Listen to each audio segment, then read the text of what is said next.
Hello दोस्तों, Motorola का flagship series as आज लॉन्च हो गई है, जिसमें कि दो स्मार्टफोन मोटो एज और मोटो एज प्लस लॉन्च हुए हैं। बात करेंगे मोटो एज के कैमरा, डिस्प्ले और बैटरी के बारे में इस वीडियो में। देखते रहिए वीडियो लास्ट तक। मैं हूं अशफाक और अब देखना शुरू कर चुके हैं टेक्निकल चार्जर। तो हम बात करें मोटोरोला एज प्लस के बारे में और जानते हैं कि इस बार कंपनी ने अपने इस फ्लैगशिप फोन से कितनी कंपनियों के छक्के छुड़ाए हैं। तो सबसे पहले आते हैं डिस्प्ले पे। इसमें कंपनी ने अपना पुराना कॉन्सेप्ट खत्म करके इस बार नया एंडलेस एज पर काम किया है, यानी कि ये बिल्कुल वैसा ही 90 डिग्री कर्व्ड एजेस वाली डिस्प्ले पे की तरह होता है, यानी कि इसमें आपको 6.7 इंच की मिलेगी HDR plus AMOLED display punch hole के साथ में। और साथ में इस बार कंपनी ने अपना साइड माउंटेड जो फिंगरप्रिंट सेंसर था उसको भी खत्म करके अंडर डिस्प्ले फिंगरप्रिंट सेंसर का किया है यूज। साथ में आपको बता दूं कि इस डिस्प्ले में आपको मिलेगा 90 हर्ट्ज का रिफ्रेश रेट और उसके अलावा काफी ब्राइट भी होगी डिस्प्ले। और क्योंकि एजेस पे है तो आपको बहुत कुछ एजेस पे भी देखने को मिल जाएगा, यानी कि ओवरऑल डिस्प्ले तो आपको बेहतर देखने में लग सकती है। बस थोड़ा सा अगर 2 इंच 3 इंच और भी ज्यादा होता तो शायद फोन और भी बेहतर फ्लैगशिप बनता।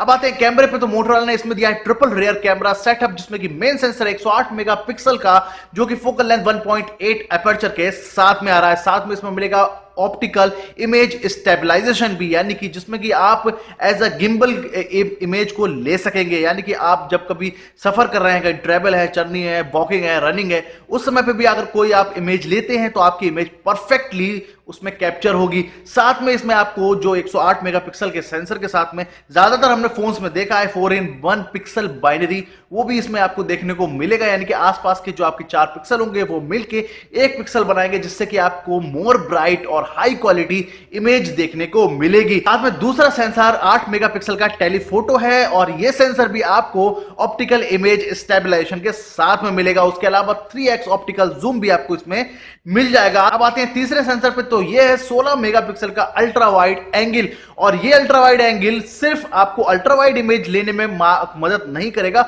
बल्कि आपको नजदीक का 3 सेंटीमीटर नजदीक तक का फोटो आपको लेने में भी मदद करेगा, यानी कि ऐसा मैक्रो लेंस भी काम करेगा। साथ में TOF यानी कि टाइम ऑफ फ्लाइट कैमरे की तरह भी आपको इमेज लेने में मदद करेगा। सबसे कमाल की बात है कि इन तीनों ही कैमरा सेंसर की मदद से हम किसी भी फोन में 8K वीडियो रिकॉर्डिंग को मान सकते हैं कि फोन देगा। लेकिन इसमें यहां पर निराशा दी है मोटोरोला ने कि 8K वीडियो रिकॉर्डिंग की जगह यह कैमरा सेटअप मोटोरोला का सिर्फ 6K वीडियो रिकॉर्डिंग ही आपको सपोर्ट करेगा। बाकी आपको वीडियो से लेके इमेज स्टेबलाइजेशन तक देखने को इसमें मिल जाएगा डिम लाइट में, यानी कि रात में भी आप बेहतर वीडियोग्राफी और फोटोग्राफी का आनंद ले सकेंगे। उसके अलावा जो इमेज रिफ्लेक्शन होता है, लाइट का रिफ्लेक्शन आता है इमेज में या वीडियो में, वो भी आपको देखने को नहीं मिलेगा, यानी कि जो इसका इमेज इंजन है वो आपको बेहतर तरीके से आपकी इमेज और वीडियो लेने में मदद करेगा। साथ में सेल्फी कैमरा होगा 25 मेगापिक्सल का, जो कि आपको डिस्प्ले पे पंच होल में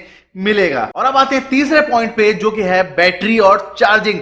5000 mAh की बैटरी इस फोन में मोटोरोला देने जा रहा है। बैटरी अच्छी खासी है, जबकि 90 हर्ट्ज की डिस्प्ले है रिफ्रेश रेट के साथ में, तो बैटरी आपको काफी लंबे समय तक आपका काम कर सकती है एक बार चार्ज करने पर। लेकिन यहां पर चार्जिंग में थोड़ी सी निराशा होती है। 18 वाट की आपको चार्जिंग मिल रही है, जबकि इस समय फोन्स में 40 वाट तक की आपको चार्जिंग मिल रही है। साथ में वायरलेस चार्जिंग भी मिल रही है, रिवर्स चार्जिंग भी मिल रही है, और वो सब इस फ्लैगशिप में मोटोरोला ने नहीं दिया है। यानी कि यहां पर आपको वीडियो में जो वीडियो के शूटिंग होती है वहां और चार्जिंग दोनों ही जगह इस फ्लैगशिप में मोटोरोला ने कुछ निराश किया है यूजर्स को।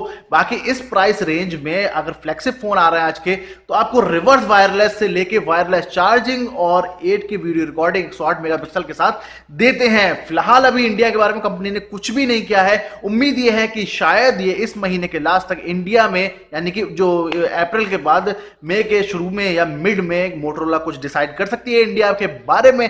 बाकी वीडियो कैसे लगी दोस्तों नीचे कमेंट में भूल के वीडियो लगे जो शेयर कीजिए, राइट कीजिए अपने फ्रेंड्स साथ, और जाते हैं चैनल सब्सक्राइब करें, वो नहीं करें घंटी पर जरूर दबा दिए ताकि अगले आने वाली वीडियो नोटिफिकेशन आपको मिल सके। तब तो अपना ख्याल रखिए, जुड़े रहिए मेरे चैनल के साथ। हिंदुस्तान जिंदाबाद।